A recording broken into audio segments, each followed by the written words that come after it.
Media वाले हैं ना, यही एक निर्दोष आदमी के लिए बनाया। शर्म नहीं आती है। क्या करना है क्या नहीं करना है, क्या मतलब देखिए कितने गंदे लोग हैं। हॉस्पिटल है तो नहीं दिखाई दे रहा। आइए सर, आइए सर, जान बच रही थी, उसके बाद में मारा गया तब से तो नहीं थे। मोबाइल बंद करिए, उसके बाद बात करिए। क्या जानना चाहते हैं? क्या पूछा? ये SIT से नहीं पूछा। क्या कर बढ़िया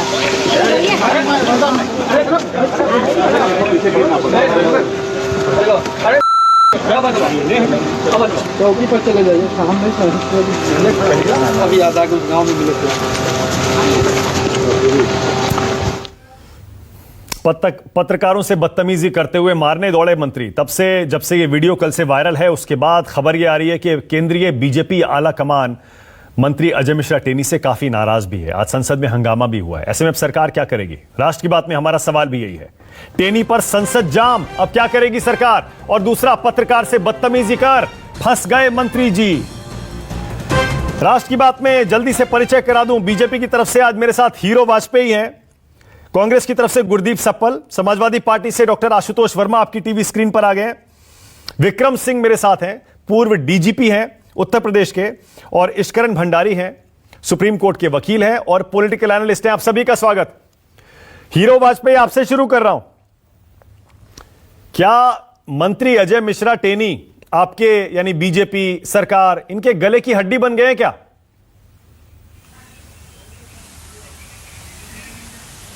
नहीं, देखिए कुछ चीजें जरूर ऐसी हैं जो काम, जैसे जो घटना घटी, अब मंत्री के पुत्र का उसमें नाम आया, वो गिरफ्तार हुए, जेल गए, तो जो राष्ट्रीय स्तर पे मंत्री हैं उनके लड़के का नाम आया तो चर्चा में जरूर नाम आएगा। लेकिन जो बात विपक्ष लगातार कह रहा है, राहुल गांधी बार बार कह रहे हैं कि वो अपराधी है। किसने सर्टिफिकेट दे दिया राहुल गांधी को उन्हें अपराधी कहने का?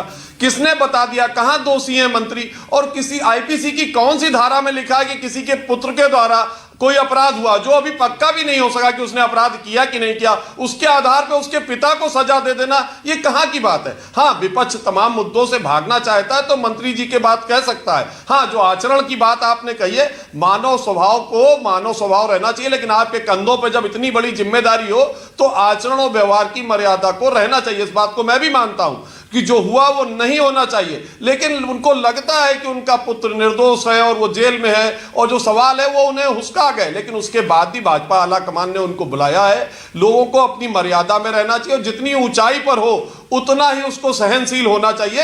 ये बात जरूर मतलब है। आप विपक्ष की मांग खारिज कर रहे हैं ना? मंत्री अजय मिश्रा टेनी का इस्तीफा नहीं होगा ना, सवाल ही नहीं उठता, यही कह रहे हैं ना आप?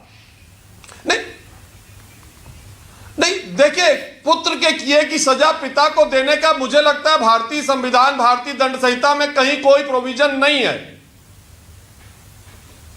ओके, मतलब इस्तीफा नहीं होगा, यही हुआ ना? आप एक लाइन बोल के रुक गए, इसीलिए मैं सवाल रिपीट कर रहा हूं। इस्तीफे का कोई सवाल नहीं है ना? नहीं, इस्तीफा नहीं होगा। भाई आप जिस आधार पर राहुल गांधी इस्तीफा मांग रहे हैं, उस आधार पर अजय मिश्रा टेनी दोषी नहीं है उस क्राइम के। नहीं, लीगली हो सकता है दोषी ना हो, लेकिन नैतिक आधार पर भी इस्तीफा मांगा जा रहा है, खासतौर से तब से जब से उनके वीडियो वायरल है, पुराने भी और कल वाला भी। क्या उसके बाद आपको लगता है कि उन्हें केंद्रीय गृह राज्य मंत्री के पद पर बने रहना चाहिए?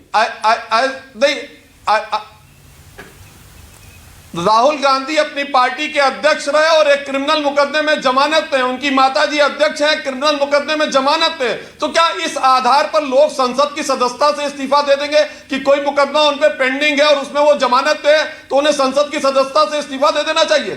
अरे मंत्री थोड़े हैं आप, राहुल गांधी पे चले गए सीधे। यहां तो मंत्री की बात हो रही है। नहीं, आपने राहुल गांधी को कोट किया तो मैंने राहुल गांधी का बताया कि तमाम लोग आपराधिक मुकदमों में जमानत में हैं। इस आधार पर न्यायालय में निर्णय विचाराधीन है। अच्छा, अगर निर्णय खिलाफ आएगा तो एक सेकंड में गुरदीप सप्पल से जवाब लेता हूं, एक सेकंड, क्योंकि आपने आज राहुल गांधी ने मुद्दा उठाया और आपने राहुल पर ही पलटवार किया है। आपने वो वीडियो कितनी बार देखा है कल से, हीरो वाजपेयी, जिसमें आपके साथी सहयोगी, क्योंकि आप भी यूपी बीजेपी के प्रवक्ता हैं, अजय मिश्रा टेनी भी यूपी से आते हैं, और जहां से आते हैं वहां तो वो काफी मशहूर भी हैं, खुद अपने वीडियो में कह रहे थे कि मैं सांसद एमएलए बनने से पहले क्या था, ये जरा पूछ लीजिएगा। वीडियो आपने देखा होगा, वो वीडियो भी, और जो कल वाला वीडियो वो भी देखा होगा आपने। जी मैंने 50 बार वो वीडियो देखा, लेकिन उसमें बीच में तमाम जगह बीप है, तो बहुत चीजें समझ में नहीं आती कि बीप में क्या है।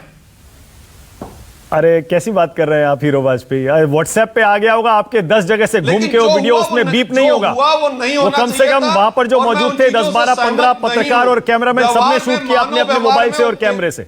हम बीप करके जान के दिखा रहे हैं, क्योंकि हमारा तो राष्ट्रीय चैनल है, फैमिली व्यूइंग होती है, हमें बीप करना जरूरी है। लेकिन आपके पास आ गया होगा रॉ वीडियो, आप कहें तो मैं पढ़ के सुना दूं क्या क्या बोल रहे थे वो। पूरी तरह सहमत हूं कि उत्तेजना में आकर, बड़े व्यक्ति को उत्तेजना में आकर आचरण और मर्यादा को नहीं भूलना चाहिए। आचरण और मर्यादा हमारे व्यवहार में रहनी चाहिए। जितनी जिम्मेदारी आप पर है, देश के गृह राज्य मंत्री हैं, तो उसको निभाने का तरीका बिल्कुल होना चाहिए। सामान्य मानव की तरह हरकत नहीं होनी चाहिए। Okay, all right. Gurdeep supple जवाब दीजिए, राहुल गांधी किस आधार पर इस्तीफा मांग रहे हैं? एसआईटी ने अपनी जो रिपोर्ट दी है उसमें मंत्री जी के खिलाफ तो कोई टिप्पणी तक नहीं है। जिन अभियुक्तों को एफआईआर में अभियुक्त बनाया गया था, उन्हीं के खिलाफ धाराएं गंभीर कर दी गई हैं।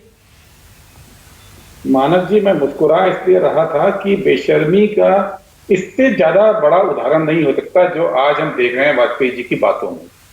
और ये कहना गलत है कि मंत्री जी का एफआईआर में नाम नहीं था। मैं एफआईआर से आपको पढ़ के सुनाता हूं। एफआईआर में स्पष्ट लिखा है, एफआईआर नंबर 219, जिसको एसआईटी जांच रही है, उक्त कृत्य गृह राज्य मंत्री व उनके पुत्र आशीष मिश्र मोनू द्वारा सुनियोजित तरीके से षड्यंत्रपूर्ण की गई है। अतः श्रीमान जी निवेदन है कि घटना को गंभीरता पूर्वक संज्ञान में लेते हुए उक्त विपक्षी गणों के विरुद्ध एफआईआर दर्ज करके गिरफ्तार करने की कृपा करें। मंत्री का नाम एफआईआर में है, किस लेवल पे बिना जांच के, बिना मंत्री से पूछताछ किए उनका नाम हटाया गया, पहले इस बात का जवाब दे। क्योंकि वो गृह राज्य मंत्री हैं, इसलिए पुलिस की हिम्मत नहीं हुई उनसे पूछताछ करने की। उनका नाम बाकायदा एफआईआर के अंदर है मानव जी, उसको मनमाने तरीके से आपने हटा दिया सरकार ने, मनमाने तरीके से। इस एफआईआर की कॉपी मेरे पास है, आपको चाहिए तो मैं आपको व्हाट्सएप कर देता हूं कि शो के दौरान आप दिखा दीजिए अपने दर्शकों को। नहीं, अरे एक सेकंड, कैसी गुरदीप एक सेकंड, गुरदीप कैसी बात कर रहे हैं आप? मेरे पास एफआईआर है, मैं 10 बार उसको पढ़ चुका हूं। कैसी बात कर रहे हैं आप? व्हाट्सएप पर भेज देंगे, मुझे पता है। और ये व्हाट्सएप, ये जो एफआईआर है और जो एसआईटी की रिपोर्ट है, मैंने पढ़ी है। परसों मेरा शो भी इसी पे था और मेरा उसमें भी यही कहना था, एफआईआर की बॉडी में नाम हो सकता है, लेकिन एफआईआर में और उसके बाद एसआईटी की रिपोर्ट में अभी तक मंत्री को अभियुक्त नहीं बनाया गया है। बिल्कुल, यही तो इशू है कि मंत्री को आपने एक बार भी एफआईआर में नाम होने के बाद पूछा तक नहीं, उससे एसआईटी ने पूछताछ भी नहीं की। तो आपको एसआईटी की जांच पर भरोसा नहीं है? और उनका बेटा षड्यंत्र में है। एसआईटी की जांच पर भरोसा नहीं है गुरदीप? हाँ जी, एसआईटी की जांच पर भरोसा नहीं है? नहीं, सवाल ये नहीं है, भरोसा नहीं, सुप्रीम कोर्ट की जो निगरानी में समिति बनी उस पर भरोसा नहीं, एसआईटी पे भरोसा नहीं। एक एसआईटी ने मंत्री के बेटे को षड्यंत्र का जिम्मेदार माना, ये खुद में काफी है मंत्री के इस्तीफे के लिए। दूसरा, मंत्री की जांच नहीं की, ये खुद में काफी है मंत्री के इस्तीफे के लिए। और तीसरा, इस देश में नैतिकता बची कि नहीं बची? राम राज्य की बात करते हैं ना ये लोग, ये मर्यादा पुरुषोत्तम की बात करते हैं ना। ये मर्यादा की नैतिकता के मानदंड स्थापित कर रही है बीजेपी आज देश के अंदर, कि लोगों को कुचल दिया जाए, उसमें गुनहगार साबित कर दे एसआईटी उस पर चार्जेस फ्रेम करने की बात कर दे और आप इस्तीफा भी ना ले पाए। ये किस चीज का डर है प्रधानमंत्री मोदी को? वो डर किस नहीं, अगेन आप फिर मिक्स कर रहे हैं। गुरदीप एक सेकंड, वन सेकंड। आप नैतिकता के आधार पर इस्तीफा मांगते हैं, मैं आपके साथ हूं, आपके साथ मिलकर यह सवाल पूछूंगा। हीरो वाजपेयी बैठे हैं, लेकिन आप जब ये कहते हैं कि उनके खिलाफ चार्जेस फ्रेम है या चार्जशीट है या वो अभियुक्त हैं, मैं लीगली कह रहा हूं। अभी विक्रम सिंह बैठे हैं, एक सेकंड में उनके पास जा रहा हूं। कानूनी तौर, एक सेकंड, मैं कानूनी स्थिति स्पष्ट कर रहा हूं, जरा सुनिए ना, एक सेकंड आप बोलिएगा उसके बाद।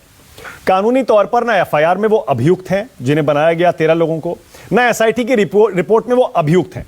अब आप अगर एसआईटी को सही मान रहे हैं, मैंने इसीलिए आपसे पूछा, क्या एसआईटी की जांच पर आपको भरोसा है? क्योंकि सुप्रीम कोर्ट की निगरानी में ये वरिष्ठ अधिकारियों की एसआईटी जांच कर रही है और इस एसआईटी की जांच की निगरानी पंजाब हरियाणा हाईकोर्ट के रिटायर्ड जज कर रहे हैं। आपको इस एसआईटी की जांच पर भरोसा है या नहीं है? सवाल इतना सिंपल नहीं है। सवाल यह है, एसआईटी ने चार्जेस फ्रेम करने के लिए चिट्ठी लिखी, यानी कि उनका बेटा षड्यंत्र में शामिल है, षड्यंत्र को लीड कर रहा है, ये तो स्थापित किया एसआईटी ने, ये काफी है इस्तीफे के लिए। दूसरा, एसआईटी ने अभी तक मंत्री की जांच नहीं की, ये बात भी रिकॉर्ड में क्यों ना लाएंगे हम? आप इसको बड़ा सिंपली हाँ या ना में क्यों करेंगे सवाल को? कोर्ट के अंदर एक सवाल पूछा जाता है, मानक जी, क्या आपकी बीवी ने अब आपको पीटना बंद कर दिया? हाँ या ना में बताइए, जवाब इसका दे सकते हैं आप मुझे? तो हर सवाल का जवाब हाँ या ना में नहीं होता है। सवाल ये है कि नैतिकता के किस पैमाने पे इस्तीफा नहीं लेंगे, ये कौन सा पैमाना इस्टेब्लिश कर रहे हैं मोदी जी, और क्यों डर रहे हैं भाई? ओके, मतलब ऑल राइट, तो आपने 3 पैमाने बताए। Okay Gurdeep, just to be more clear, थोड़ी सी क्लैरिटी के लिए आपने 3 पैमाने बताए। एक नैतिकता का पैमाना, दूसरा आपने कहा मंत्री की जांच नहीं हुई ये, और तीसरा ये कि उनके बेटे के खिलाफ हत्या का मुकदमा अब चलेगा, हत्या के चार्जेस फ्रेम हो रहे हैं। ये 3 पैमाने। हीरो वाजपेयी जवाब दीजिए। 3 वजह हैं, 3 पैमाने हैं जिन पर मंत्री को इस्तीफा देना चाहिए। हीरो वाजपेयी बोलिए। मानक जी 1 मिनट, ये सिंपल हत्या नहीं है।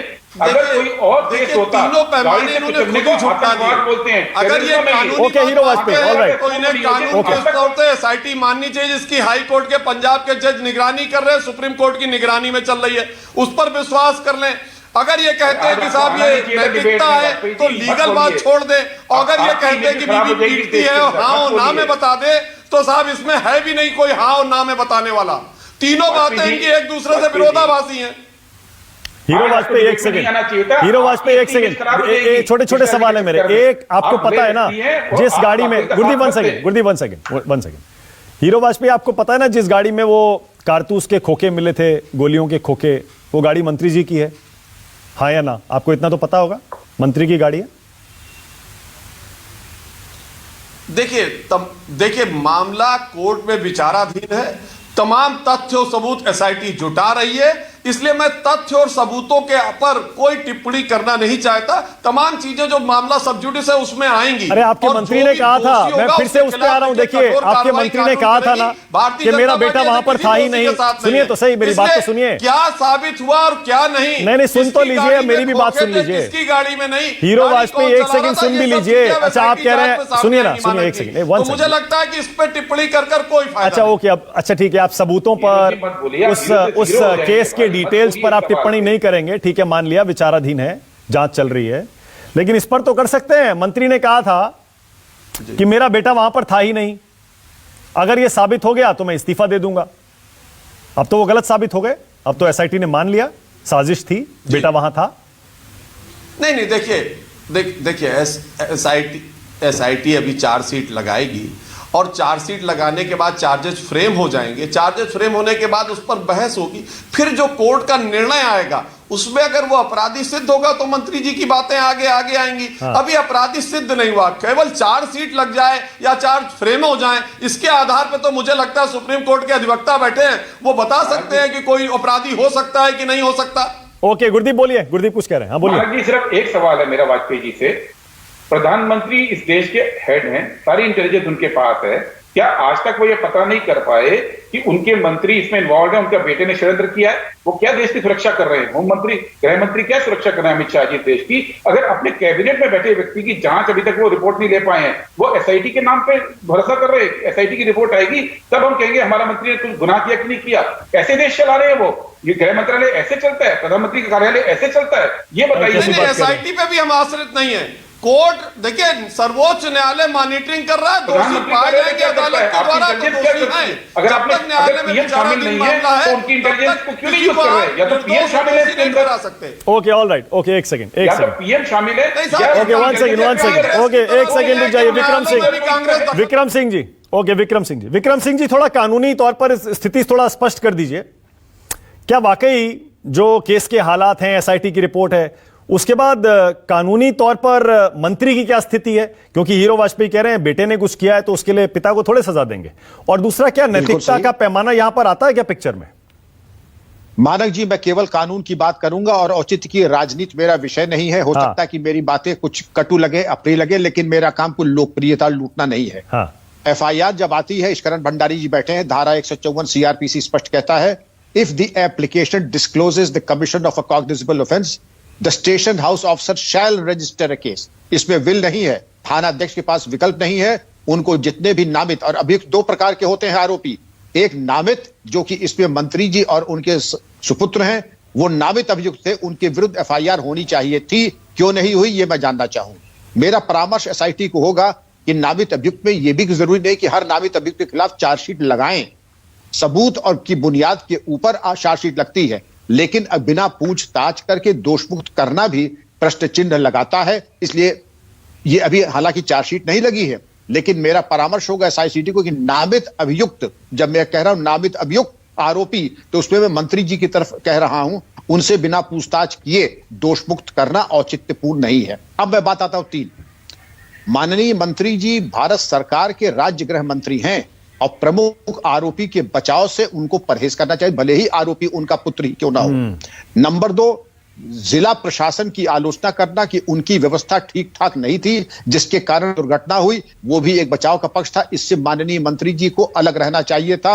एक संवैधानिक पद पे बैठे हुए मंत्री को आरोपियों के बचाव में अपने को दूर, बल्कि मैं तो यहां तक कहूंगा उस पूरे प्रकरण से मंत्री जी को अपने को दूर और रिक्यूज करना चाहिए था, क्योंकि उनका कॉन्फ्लिक्ट ऑफ इंटरेस्ट है। नहीं किया, इसका कोई औचित्य नहीं है। बाकी तो जो अभद्र व्यवहार हुआ वो हुआ। मैं समझता हूं कि वो कोई बच्चे नहीं है, कोई विद्यार्थी नहीं है। एक परिमार्जित और संयत और संयमित परिमार्जित भाषा का प्रयोग उनको आवश्यक था उनके लिए। बिस्मार्क ने कहा था, one observes the rules of politeness even in the declaration of war. युद्ध की घोषणा में भी परिमार्जित और संयमित भाषा का प्रयोग होना चाहिए। यहां तो सामान्य बातों में भी गाली गलौज और आक्रमण, ये तो चौकी इंचार्ज अगर होता तो निलंबित हो गया होता। मानक जी एग्जैक्टली, बिल्कुल। आशुतोष जी, एक सेकंड में आ रहा हूं। इश्करण, पहले आप, इश्करण, आपको भी लगता है राहुल गांधी और विपक्ष जो कह रहे हैं उनकी मांग नाजायज है?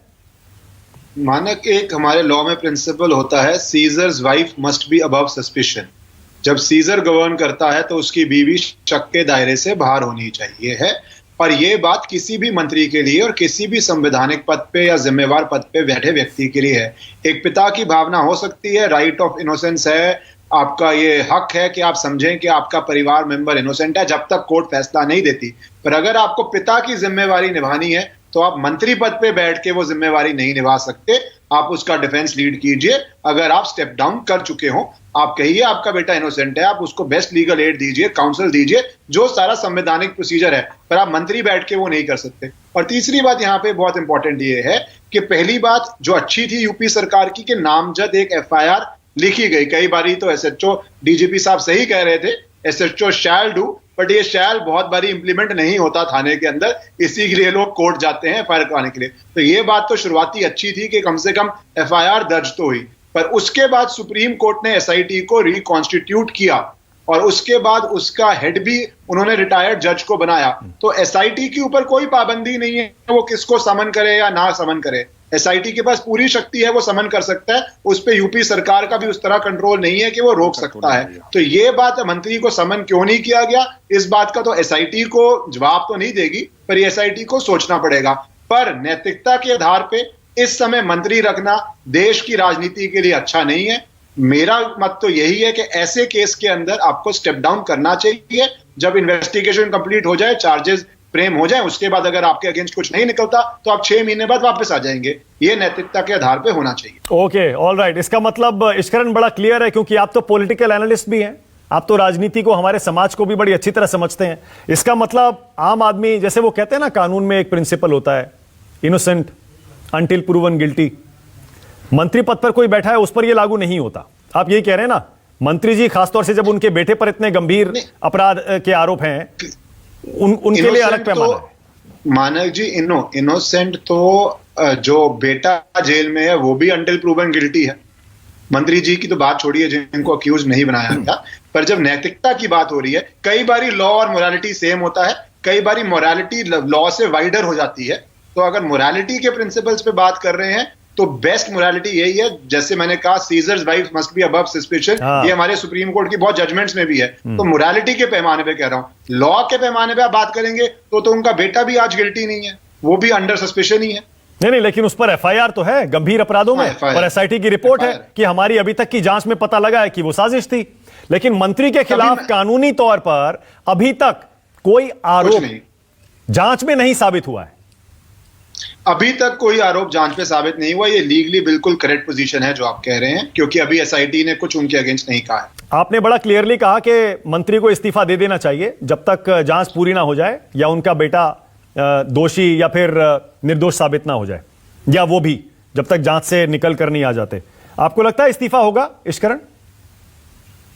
प्राइम मिनिस्टर का प्रेरोगेटिव है, मैं थोड़ी ना कैबिनेट डिसाइड कर सकता नहीं, आप राजनीति समझते हैं इसीलिए पूछ रहा हूं आपसे, आपको क्या लगता है? क्योंकि अजय मिश्रा तो लगता नहीं इस्तीफा देने वाले हैं।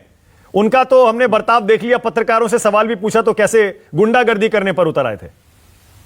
जैसे मैंने कहा, नैतिकता के आधार पे अगर 6 महीने या 3 महीने के लिए कोई स्टेप डाउन कर जाए तो कोई उसमें हर्ज नहीं है, वो राजनीति के लिए अच्छा है। पर प्रॉब्लम ये है कि जब एक चीज राजनीतिक मुद्दा बन जाती है तो जैसे ही वो स्टेप डाउन करेंगे तो साथ ही साथ ये चर्चा शुरू हो जाएगी कि देखिए हमने प्रेशराइज करके निकलवा दिया, गिरवा दिया, इसका मतलब अपराधी को बचाया जा रहा था। तो हमारे देश में पॉलिटिक्स और लॉ इतना मिक्स्ड हो चुका है कि रिजाइन करने के भी पॉलिटिकल कॉन्सिक्वेंसेज हैं। नहीं, और ना रिजाइन करने के भी तो होते हैं ना पॉलिटिकल कॉन्सिक्वेंसेज। उत्तर प्रदेश में चुनाव आ रहे हैं, आपको पता है अभी हाल में किसान आंदोलन खत्म करवा के सरकार ने राहत की सांस ली है। लेकिन अगर मंत्री का इस्तीफा नहीं होता और विपक्ष मंत्री के इस्तीफे को लेकर इस मुद्दे को जिंदा रखता है तो किसान आंदोलन, किसान के सारे मुद्दे, लखीमपुर कांड, ये सब जिंदा रहेगा, और जिंदा रहेगा तो चुनाव में मुद्दा बनेगा, बीजेपी को नुकसान भी हो सकता है। इश्करण मानस जी, अभी मैंने कहा ये तो पॉलिटिकल असेसमेंट की बात है, और बीजेपी पॉलिटिकल असेसमेंट में बहुत अच्छी है, तभी सत्ता में है, तो वो असेसमेंट करेंगे अपनी कि उनकी पॉलिटिकल असेसमेंट में क्या उनको सूट करता है। अभी तक तो हीरो वाजपेयी कह रहे हैं कि बेटे के जुर्म की सजा आप पिता को दे नहीं सकते, इससे आपको क्या समझ में आता है? अभी तक का बीजेपी का असेसमेंट क्या है इश्करण? जुर्म की सजा नहीं, जैसे मैंने बोला, मैंने बात ही इससे शुरू करी कि मोरालिटी और लॉ में कई बार मोरालिटी का कंपास जो होता है वो वाइडर होता है लॉ से। तो मोरालिटी के केस में ये बात कर रहे हैं। लीगली तो मैंने कहा कि मंत्री जी छोड़िए, आज उनका बेटा भी दोषी साबित नहीं हुआ है, तो ये हम मोरालिटी के जोन में है, हम बेस्ट प्रैक्टिसेस के जोन पे है। पर आज की राजनीति में बेस्ट प्रैक्टिस वो है जो चुनाव जिताती है, उसका जवाब तो बीजेपी दे पाएगी। एग्जैक्टली, बिल्कुल सही है। इस बीच मेरे पास एक बड़ी खबर आ रही है। अखिलेश यादव, शिवपाल यादव अपने चाचा से मिलने गए थे और मुलाकात खत्म होने के बाद अखिलेश यादव ने ट्विटर पर लिखा है कि हमारा गठबंधन तय हो गया है, समाजवादी पार्टी और सहयोगी दल ऐतिहासिक जीत की ओर बढ़ रहे हैं, और छोटी छोटी पार्टियों को साथ लेने के बाद एक गठबंधन बनाकर जैसे अखिलेश यादव यूपी में आगे बढ़ते जा रहे हैं, उसी कड़ी में इसी मुलाकात, इसी बातचीत और इसी गठबंधन को देखिए। प्रसपा से गठबंधन की बात तय हो गई है, यह अखिलेश यादव ने ट्विटर पर लिखा है। एसपी की नीति क्षेत्रीय दलों को साथ लेने की है। आशुतोष जी, पहले चाह रहा हूं इसी पर कमेंट कर दीजिएगा। ये जो चाचा से गठबंधन तय होने की बात, हाँ बताइए। भी आ गई है, हाँ बोलिए। अगर आप लोग देख पा रहे हैं। हाँ देख पा रहे हैं, बताइए। हाँ देखिए, कई मंचों में और कई जगह आप लोग ने भी पूछा कि प्रगतिशील समाजवादी पार्टी के साथ समाजवादी पार्टी का क्या स्थिति रहेगी, तो हम लोग ने बार बार बोला, और माननीय अखिलेश यादव ने भी बहुत साफ तरीके से बोला कि हम उसको भी एक दल समझते हैं, और उसकी अपनी नीतियां हैं, उसकी अपने तरीके हैं, उसके साथ बात हो रही है। कई बार, कल ही मुझे लगता है न्यूज 24 के साथ लाइव भी इन्होंने बोला अखिलेश जी ने कि हम जल्दी आपको एक संकेत देंगे, और आज वही बात हुई है। हम माननीय अखिलेश यादव खुद चल के गए थे उस घर में, और घर में बात करी है, और उसके बाद ये फोटो अपने ट्विटर हैंडल से बताइए कि गठबंधन लगता है। ठीक है, ओके। तो ये जो कई बार उत्सुकता आ रही थी, उसको क्लियर किया गया कि कहीं ऐसा कोई भ्रम ना फैलाए कि कहीं कुछ गड़बड़ियां हैं। ठीक है, ओके। अब लखीमपुर पे आइए, थोड़ा बताइए, ये मुद्दा रहेगा क्या चुनाव में इस बार, लखीमपुर कांड का? मालिक जी, मुझे लगता है ये सवाल ही बेमानी है, इस सवाल में दम ही नहीं है। एक हिस्ट्री शीटर, एक तड़ी पार, ये है दुर्भाग्य हमारे देश का, ये है हमारे देश का गृह विभाग।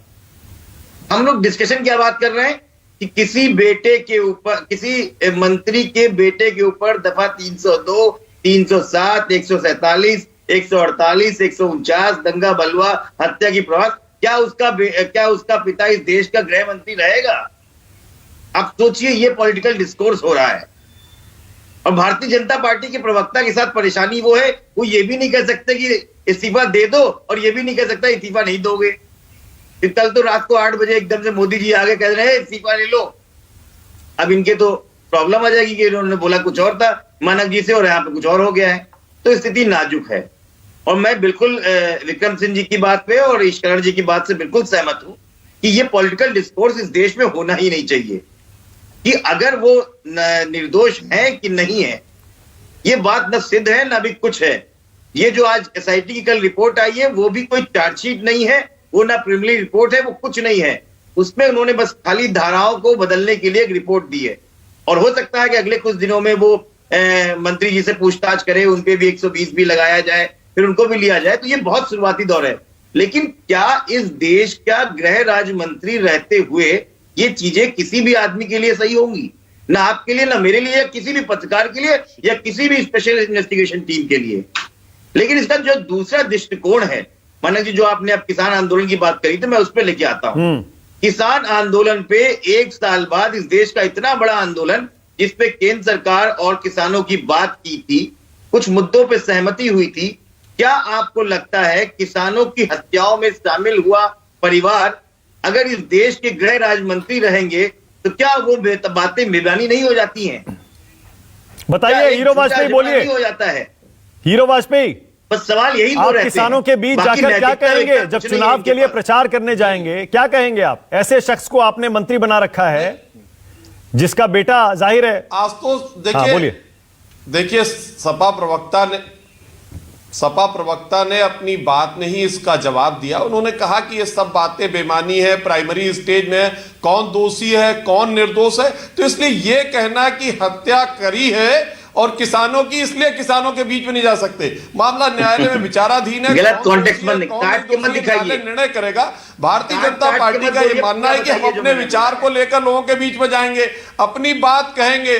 दोषी को बचाने की कोई कोशिश भारतीय जनता पार्टी नहीं कर रही। नहीं तो गृह राज्य मंत्री का लड़का ना तो गिरफ्तार होता, ना FIR लिखी जाती, जैसा कि सपा शासन काल में होता था कि अपराधी इनके घर में बैठा रहता था और FIR मंत्री की नहीं लिखी जाती थी। तो ये उस तरह से अगर आप देखेंगे तो जनता के बीच में पूरा मैसेज है कि इतने बड़े व्यक्ति का लड़का, FIR लिखी गई और लिखी जाने के बाद उसकी गिरफ्तारी हुई, वो जेल में है। SIT स्वतंत्र रूप से अपना काम कर रही है, सर्वोच्च न्यायालय की निगरानी में कर रही है। पुराना सवाल उठता है इन सब बातों का।